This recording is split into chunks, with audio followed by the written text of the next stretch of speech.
Good morning guys.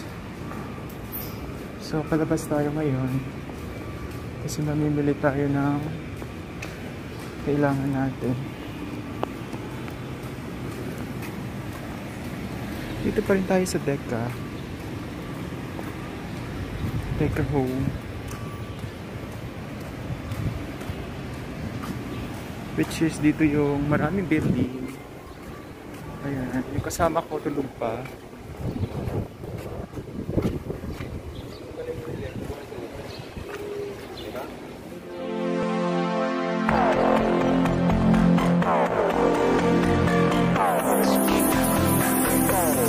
Guys, yung ibang itsura ng Deca.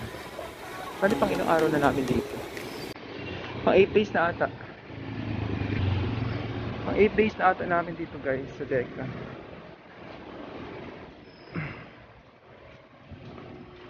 Tapos meron din.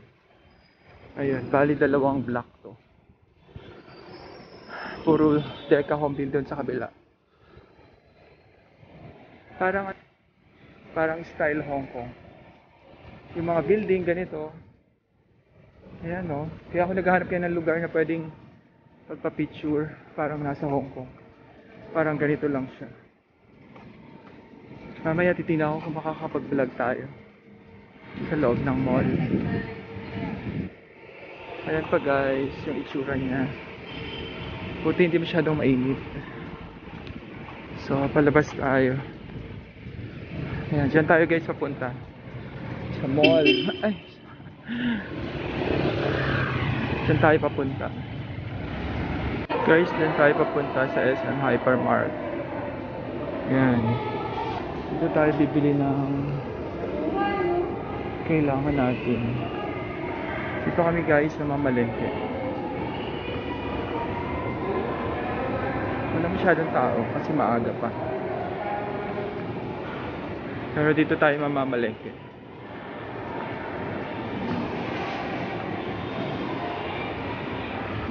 Tingnan ko guys kung ano yung pwede ko mabili. Ito na guys yung ating mga napamili. Ayan. Kaunti pa lang yan. Pero nandito tayo sa SM Hypermart. Dito sa part ng Tondo.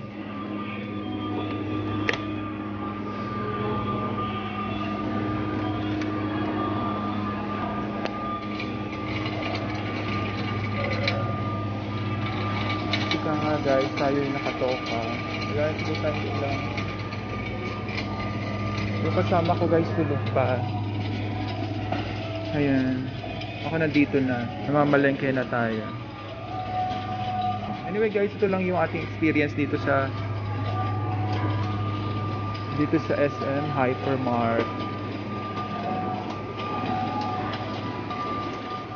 Yun lang guys. Bye bye. Hi guys, so ayun, nakarating na tayo dito sa ating bahay dito sa may loob ng ating kangkong. Gagamitin natin siya sa lulutuin. Yung ating sibuyas, tapos ilang kape, tapos paminta. Tapos ayun, yung mga pinamili natin. Ilang noodles, ilang dilata, tinapay, ayan. Gusto ko lang sa inyo yung guys. Hindi ko kasi nadala yung PWD booklet ko. So, I'm not really sure kung papayagan nila akong gamitin yon. So, fortunately naman, pinayagan akong gamitin. Kaya, ayun, pinag-present ko lang sa kanila yung aking PWD ID. So, gusto ko lang i-share sa inyo kung gaano siya kahalaga. Especially ngayon na napakataas na ng mga presyo ng mga bilihin. So, instead na 991.04 yung babayaran ko. So, ang binayaran ko lang is 949.41. So, ibig sabihin, nakatipid ako ng almost 39.21 pesos pa. Ayun. So, malaking bagay na rin, di ba? Kasi nga, ayun, dala ko yung PWD ID ko. Pero, twice ko na actually siyang nagawa. Tapos, merong ilang mga establishment na ino-honor naman siya. Pero meron din kasi akong isang experience na sa isang establishment na ang dami ko talaga na ipamili guys. Pero hindi nila in-honor kasi daw hindi ko dala yung booklet. Which, sa experiences ko, nagtatanong din ako which ba talaga yung rules pagdating doon sa ganun. And, no? But anyway, of course, syempre, alam ko naman na yung booklet na yun is talagang intended para ilagay syempre yung mga pinamili natin. Kasi nga, there's a limit sa mga pinapamili natin. Parang sa isang linggo, parang 1,200 lang yung allowed na ma-benefits natin sa mga discount ata, especially kung mag-grocery tayo.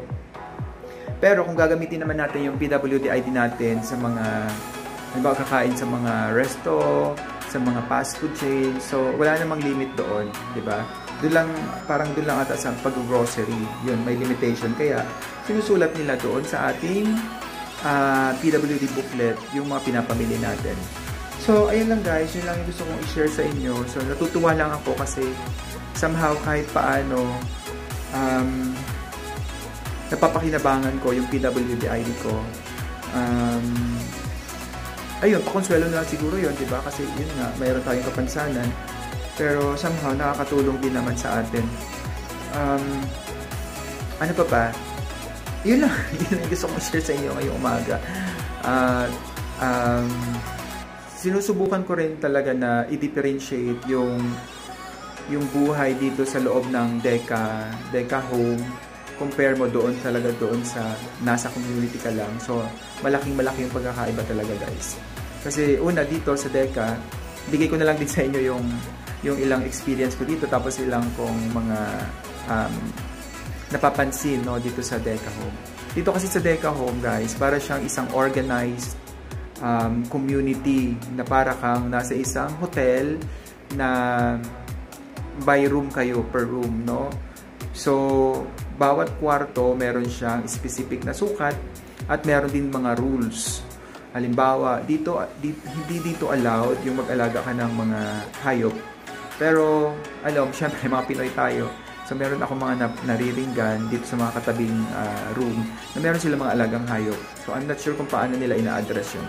Pero, yun nga, based doon sa orientation ng may-ari ng bahay, bawal daw mag-alaga ng mga hayop dito.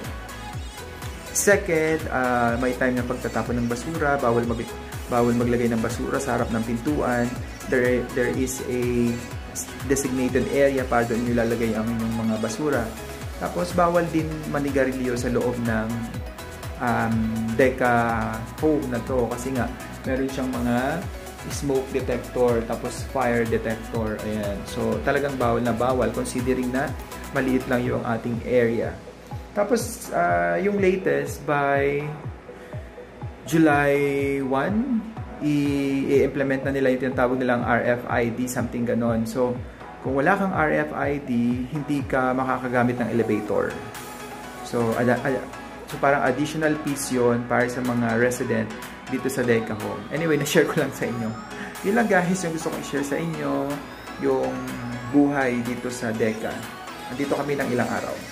Ingat guys, thank you and see you around. Bye-bye. So guys, ngayon magluluto tayo ng sinigang na salmon. Ayan, dahil yung salmon ay isa sa murang isda kasi nga frozen fish siya. Gusto ko ipakita sa inyo guys. Ayan yung ating salmon. Huwag kayong mag-alala, malinis naman ang aming lababo. Lagi namin nililinisan yan. Tapos itong ating ingredients. Tapos ito pa. Ayan. So ngayon, i-open na natin ang ating electric conduction. Kasi tayo ay mag-fry na ng ating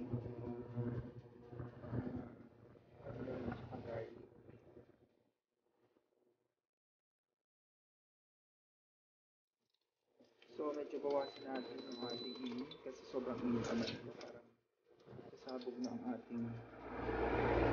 So ilagay muna natin yung ating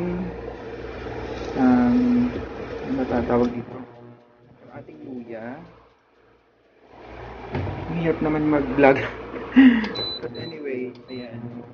So ilagay na natin yung ating luya. So kasi yung luya natin isa sa magbibigay na lasa sa ating luya. At syempre, inags natin ang sibuyas.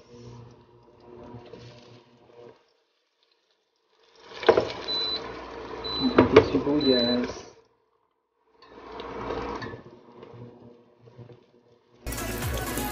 natin siya. Tapos syempre ang ating bawang. Guys, tip lang sa mga nag-video dyan. Anyway, alam mo na ito eh, diba? Kung gusto nyo na medyo talaga maging lumabas talaga yung lasa ng ating bawang, sibuyas, kaluya, pitpitin nyo, tapos makapitpit nyo, saka nyo siya